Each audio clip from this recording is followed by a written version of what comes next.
سے تصدیق چاہیے۔ تم چپ کرو بہن، کبھی بھی شروع ہو جاتی ہے۔ مروہ نے اسے ایک لگا کے چپ کروایا اور خود داؤد صاحب کی طرف ہوئی جو دونوں کو ہی دیکھ رہی تھی۔ بیٹا جی اگر ہو گئی ہو بکواس تو چلے، نکاح کا وقت ہو رہا ہے۔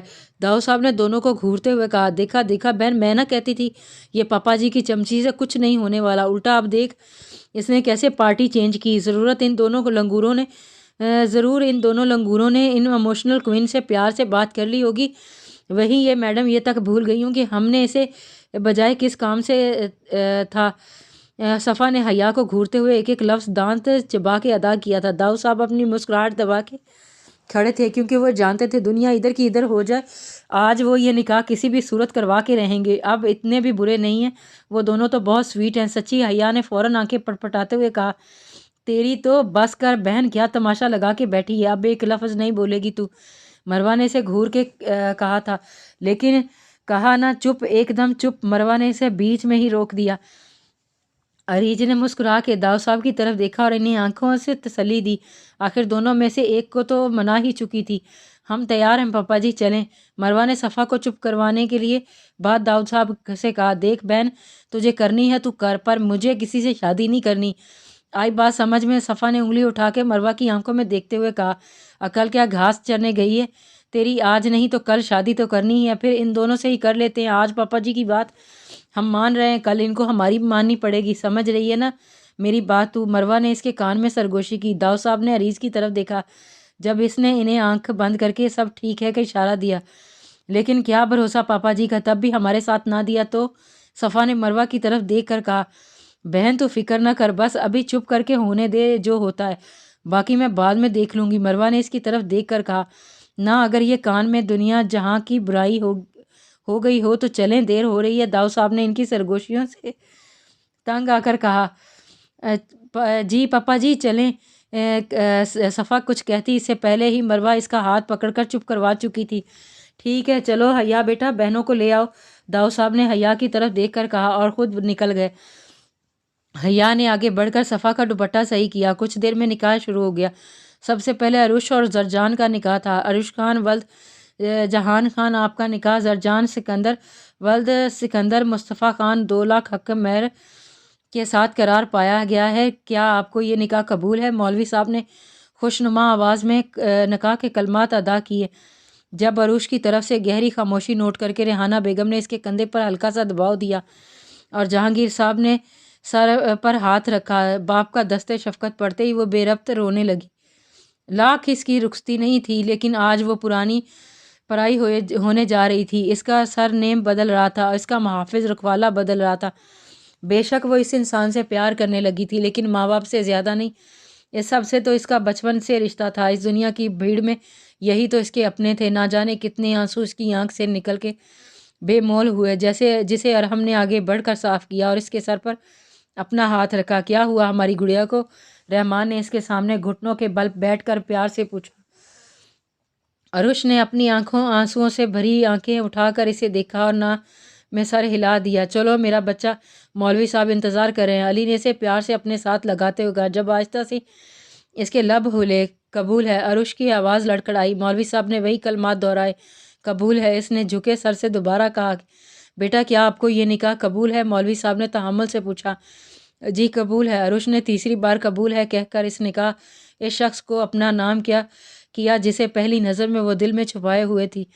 سنو جانا، اللہ راضی ہے میری محبت سے، تبھی میری محبت کو نکاح میں بدل دیا۔ نیہا خان ولد کبیر مصطفیٰ خان، آپ کا نکاح علی جہانگیر خان ولد جہانگیر مصطفیٰ خان سے 2 لاکھ حق مہر کے ساتھ اقرار پایا گیا ہے۔ کیا آپ کو یہ نکاح قبول ہے؟ مولوی صاحب نے خوشنما آواز میں نکاح کے وہی کلمات ادا کیے۔ نیہا نے اپنے باپ کا اپنے سر پر دستِ شفقت محسوس کرتے ہوئے ہاں میں سر ہلایا۔ مولوی صاحب نے 3 بار اس کی رضامندی پوچھی۔ سب نے ایک دوسرے کو مبارکباد دی۔ صفا خان ولد داؤد خان، آپ کا نکاح ہارون خان ولد کبیر مصطفیٰ خان کے ساتھ حق مہر 2 لاکھ قرار پایا ہے۔ کیا آپ کو یہ نکاح قبول ہے؟ مولوی نے ایک بار پھر سے یہ کلمات ادا کیے۔ صفا کی طرف سے مکمل خاموشی پا کے مولوی صاحب نے ایک بار پھر اپنا کلمہ ادا کیا۔ کیا آپ کو یہ نکاح قبول ہے؟ مولوی صاحب نے ایک بار پھر سے پوچھا۔ صفا نے گھور کر مروہ کو دیکھا جو اسے آنکھوں سے ہاں کرنے کا اشارہ کر رہی تھی۔ وہ یہیں آ کے بے بس ہو جاتی تھی۔ جو مروہ نے کرنا وہ اسے لازمی کرنا پڑتا تھا۔ بیٹا جواب دو، قبول ہے، قبول ہے، قبول ہے، بس اب ایک اور بار بھی اس آدمی کا نام نہ لینا میرے سامنے، ورنہ میں یہ ٹیبل اٹھا کے اس لنگور کے سر پر مار دوں گی۔ وہ انتہائی غصے سے اپنی جگہ سے اٹھی اور وہاں سے واک آؤٹ کر گئی۔ سلمہ بیگم نے اس کے پیچھے جانا چاہا، جب داؤ صاحب نے ان کا ہاتھ پکڑ کر انہیں روک دیا۔ جانتے تھے آج ان کی بیٹی کسی کی نہیں سنے گی۔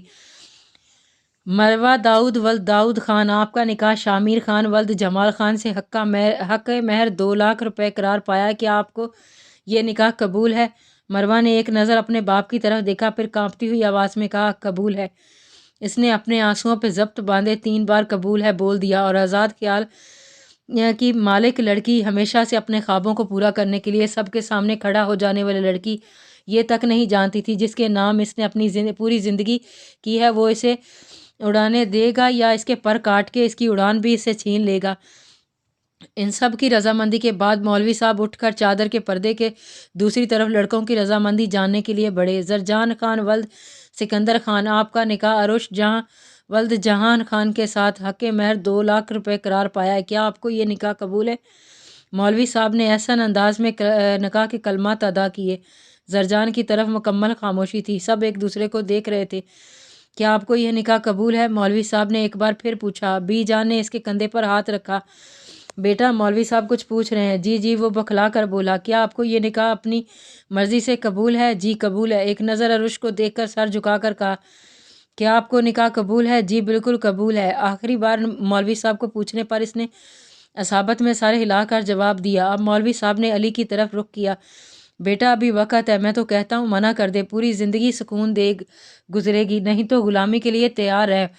ویسے بھی تیرے والی بات کم کرتی ہے، گھورتی زیادہ ہے۔ ریحان نے اسے ڈرایا، سالے مت بھول تیرے ہونے والی بھابھی ہے وہ، اور تو مجھے وہ کام کرنے کو بول رہا ہے جو کر کے بھی پھنسنا ہے اور نہ کر کے بھی۔ اس نے بے چارگی سے کہا۔ ابھی ریحان کچھ بولتا کہ مولوی صاحب کی آواز آئی، علی خان ولد جہانگیر خان، آپ کا نکاح نیہا کبیر ولد کبیر خان سے حق مہر 2 لاکھ روپے قرار پایا ہے، کیا آپ کو یہ نکاح قبول ہے؟ مولوی صاحب نے نکاح کے کلمات ادا کیے۔ قبول ہے، دل و جان اور من سے مجھے قبول ہے۔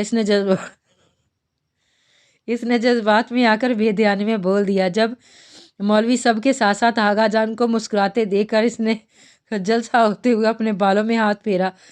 مولوی صاحب نے 3 بار وہی کلمات دہرائے۔ علی نے خوشی خوشی اپنی رضامندی ظاہر کی۔ شاہ میر خان ولد جمال خان، آپ کا نکاح مروہ داؤد ولد داؤد خان سے حق مہر 2 لاکھ روپے قرار پایا ہے، کیا آپ کو یہ نکاح قبول ہے؟ مولوی صاحب نے ایک بار پھر کلمات ادا کیے۔ قبول ہے، قبول ہے، کیا آپ کو بھی قبول ہے؟ قبول ہے۔ 3 بار قبول ہے کہنے کے بعد مولوی صاحب کا رخ ہارون کی طرف ہوا۔ ہارون خان ولد کبیر خان، آپ کا نکاح صفا داؤد ولد داؤد خان سے حق مہر 2 لاکھ روپے قرار پایا ہے، کیا آپ کو یہ نکاح قبول ہے؟ مولوی صاحب نے ایک بار پھر کلمات ادا کیے۔ قبول ہے۔ 3 بار اجاد و قبول کرنے کے بعد سب نے مبارکباد دی۔ تو ملا ہے تو یہ احساس ہوا ہے مجھ کو، یہ میری عمر محبت کے لیے تھوڑی ہے۔ درمیان میں حائل پردہ گرا دیا گیا تو ان سب کی نظریں ایک دوسرے سے ٹکرائی تھیں۔ سٹیج پر 4 صوفے سیٹ کیے گئے تھے، عروش کو زرجان کے ساتھ اور باقی سب کو بھی چاروں صوفوں پر بٹھا دیا گیا۔ بہت پیاری لگ رہی ہو، ہارون نے اس کے کان میں سرگوشی نما آواز میں بولا۔ آج اس نے غور کیا تھا وہ سچ میں بہت حسین تھی۔ گھر والوں کا فیصلہ اتنا بھی برا نہیں تھا۔ شرم کرو تھوڑی سی، ہے تو ویسے لگتا تو نہیں ہوگی، سب کے سامنے یہ چھچوری حرکتیں کرتے شرم نہیں آ رہی کیا؟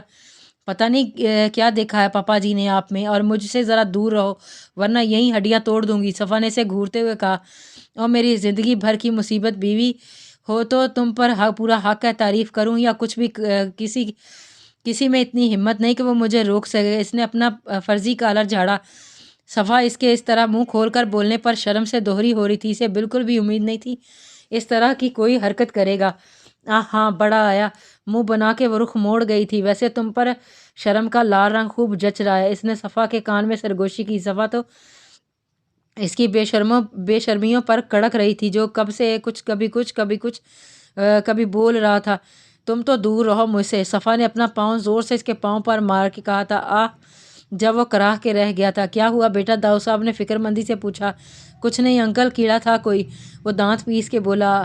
آپ بہت پیاری لگ رہی ہو، علی نے اس کے کان میں سرگوشی کی۔ نیہا اس کی بات پر ہلکا سا مسکرائی۔ شکریہ، آپ کو بھی بہت ہینڈسم لگ رہے ہیں۔ وہ بھی اسی کے انداز میں بولی۔ خان جی آپ بہت ہینڈسم لگ رہے ہیں، عروش نے زرجان کی طرف دیکھ کر کہا۔ زرجان کو تو جیسے کرنٹ لگ گیا ہو، اس نے فوراً آنکھیں اٹھا کر اسے دیکھا۔ ویسے ایک بات کہوں خان جی؟ وہ اسے دیکھ رہی تھی جس کی آنکھیں ہمنواز جھکی ہوئی تھی۔ جی بولے نا۔ اس نے ایک پل کے لیے عروش کی محبت سے لبریز آنکھیں دیکھ کر نظروں کا زاویہ بدلا۔ وہ جانتا تھا عروش اسے پسند کرنے لگی ہے۔ آپ کسی سے کم نہیں لگ رہے ہیں آج، جیسے کسی ریاست کے شہزادے ہوں۔ وہ اسے محبت پاش نظروں سے دیکھتے ہوئے بولی، آج کے لیے اتنی تعریف کافی ہے؟ زرجان نے اسے نظریں چرا کے کہا، نہیں یہ کچھ بھی نہیں، آپ سچ میں بہت ہینڈسم لگ رہے ہیں۔ مجال ہے جو عروش تھوڑی شرم کر لے۔ آج تو آپ بالکل ڈال لگ رہی ہیں، اور اب میں اپنی ڈال کو کسی کو نہیں دوں گا۔ شامیر نے مروہ کا ہاتھ پکڑ کر کہا، آپ کیا کر رہے ہیں؟ سب دیکھ رہے ہیں، آپ پلیز ہاتھ چھوڑ دیں۔ مروہ نے اسے گھور کے دیکھتے ہوئے کہا، نہ چھوڑوں تو؟ وہ شوخ لہجے میں بولا۔ مروہ نے دانت پیس کر اسے دیکھا، بیچاری کر بھی نہیں سکتی تھی، کچھ جاری ہے۔